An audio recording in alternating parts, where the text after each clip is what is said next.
Through the Desert by Henryk Sienkiewicz. Every thumbs up is a signal that it's worth creating more episodes. Chapter 28. One day at table, just as Nell was putting a small piece of smoked meat into her mouth, she drew back suddenly, as if disgusted, and said, "I can't eat anything today." Staś, who had found out from Kali where the bees were, and had smoked them out daily and taken the honey, was certain that the child had eaten too much of the sweets, and therefore he paid no further attention to her loss of appetite. But presently she arose and began to run quickly round and round the campfire, each time making larger circles. "Don't go too far away," called the boy to her. "Something might happen to you." But he was not afraid of any harm coming to her, for the presence of the elephant, whom the wild animals scented, and his trumpeting, that reached their keen, attentive ears, kept them at a respectful distance.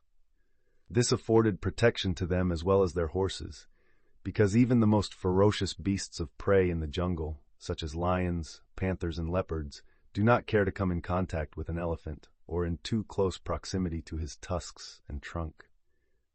As the girl continued running faster and faster around the fire, Staś followed her and asked, "Nell, you little moth, why do you run around the fire like that?" Though he asked this in a cheerful voice, he had begun to be alarmed, and his uneasiness increased as Nell answered, "I don't know, I can't sit still in one place." "What's the matter?" "I feel so uncomfortable and queer."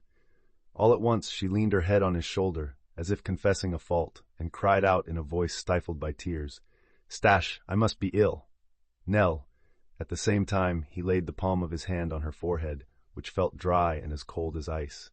Then he took her in his arms and carried her to the campfire. "Are you cold?" he asked on the way. "Cold and hot, but mostly cold."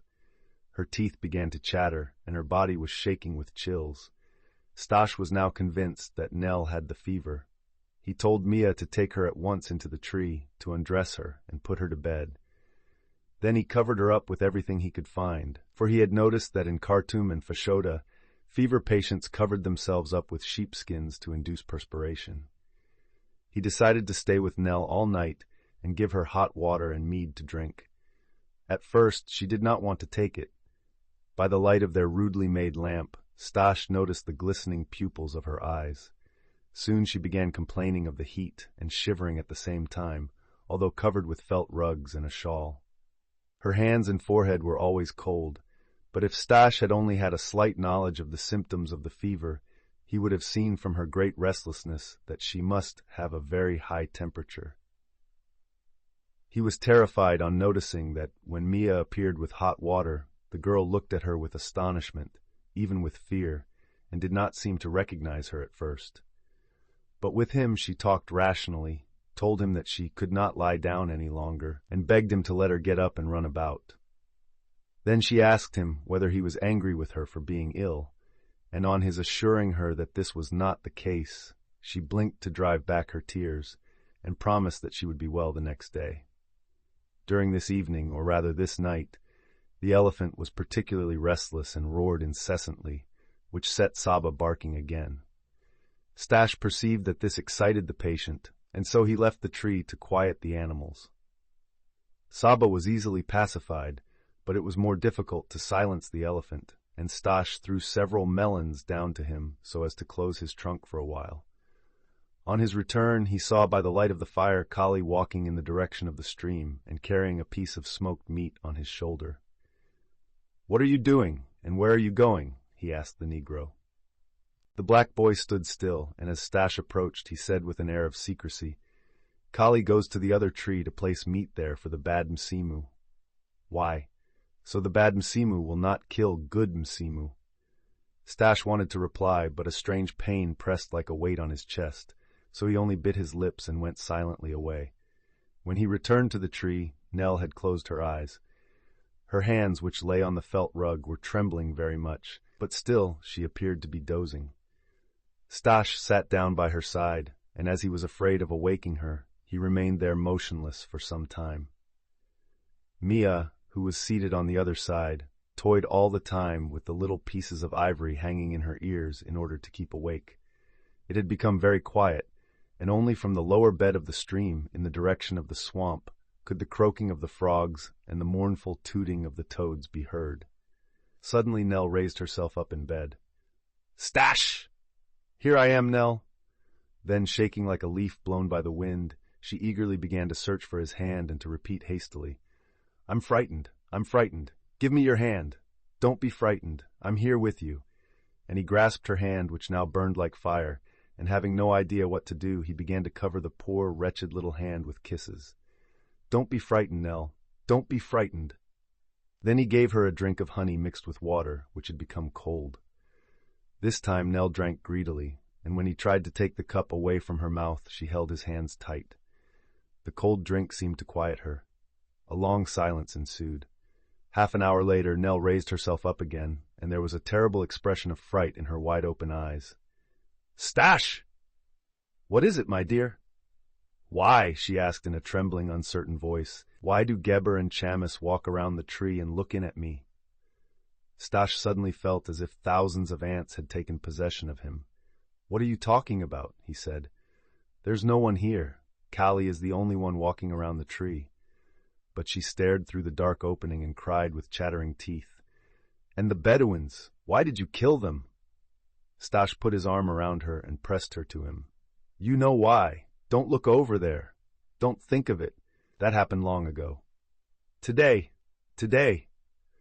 This had happened a long time ago, but it always came back to her like the wave that rolls back upon the shore, and it filled the mind of the sick child with horror. All attempts to quiet her were unavailing. Nell's eyes grew larger and larger. Her heart beat so hard that it seemed as if it would burst. Then she began to twist and throw herself around like a fish drawn out of the water, and that condition lasted till nearly morning. Not until daybreak did her strength give out and her little head sink back on the pillow. "I'm weak, weak," she repeated. "Stash, I seem to be falling down someplace." And then she closed her eyes. At first Stash was overcome, for he thought she was dead, but this was only the end of the first paroxysm of this terrible and treacherous African fever, 2 attacks of which are as much as a strong, robust person can stand, for nobody has ever survived a 3rd attack. Travelers had often described the fever when at Mr. Rawlison's house in Port Said, and even more frequently the Catholic missionaries whom Mr. Tarkowski entertained on their way back to Europe had told about it. It seems that a 2nd attack comes on after a few days, and a 3rd, which, if it does not appear within 2 weeks, is not fatal, for then it is considered to be the first attack of another case. Stash knew that heavy doses of quinine alone could stop or alleviate the attacks, and he had not a particle of it left. Seeing that Nell was still breathing, he became somewhat composed and began to pray for her. In the meanwhile, the sun appeared from behind the cliffs in the gorge, and it became bright daylight. The elephant was already demanding his breakfast, and from the direction of the stream, the screams of the water birds could be heard. As the boy wanted to shoot some birds to make a broth for Nell, he took the rifle and walked along the edge of the stream to a group of high shrubs, in which the birds generally perched for the night.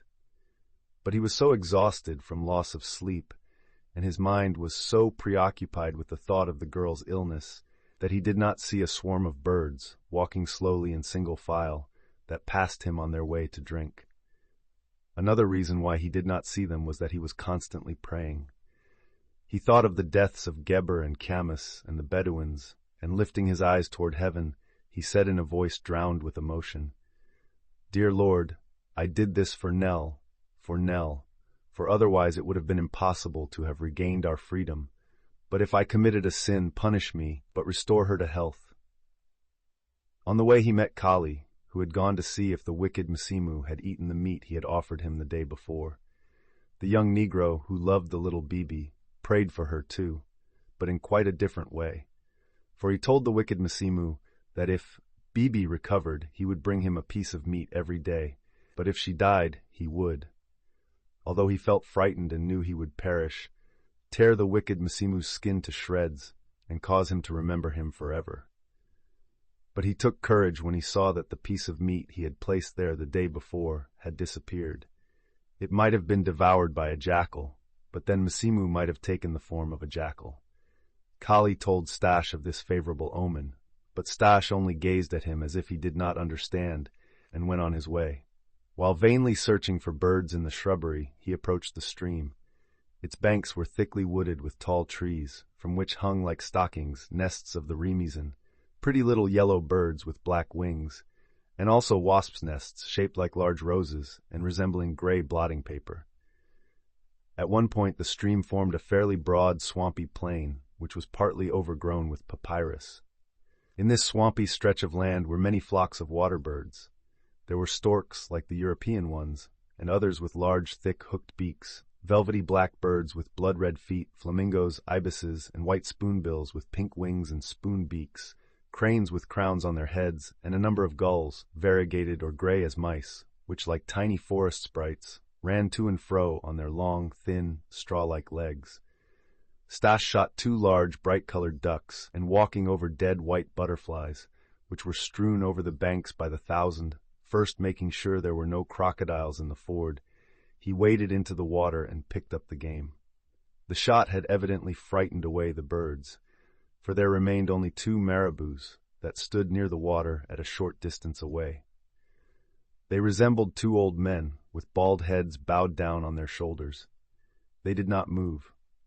The boy took another look at their ugly food bags, hanging down on their breasts, then finding that the wasps were surrounding him, he returned to the camp. Nell was still asleep, so he gave the ducks to Mia, and then stretched himself out on a felt rug, and at once fell into a heavy sleep. He did not awaken until the afternoon, a little earlier than Nell. The girl felt somewhat stronger, and being slightly refreshed, she drank some good strong broth, arose and left the tree to look at King and the sun. Only now, by daylight, could be seen the ravages made by the fever in one night. Nell's skin was yellow and transparent, her lips were black, there were large circles under her eyes, and her little face looked much older. Notwithstanding that, she assured Staś she felt quite strong, and, even though she had drunk a large cup of soup on awakening, she was hardly able to drag herself to the edge of the gorge. Staś was terrified at the thought of the second attack. He had no medicine, nor anything else to help her. Meanwhile, there were several heavy showers every day, and this greatly increased the humidity in the air. Remember to subscribe.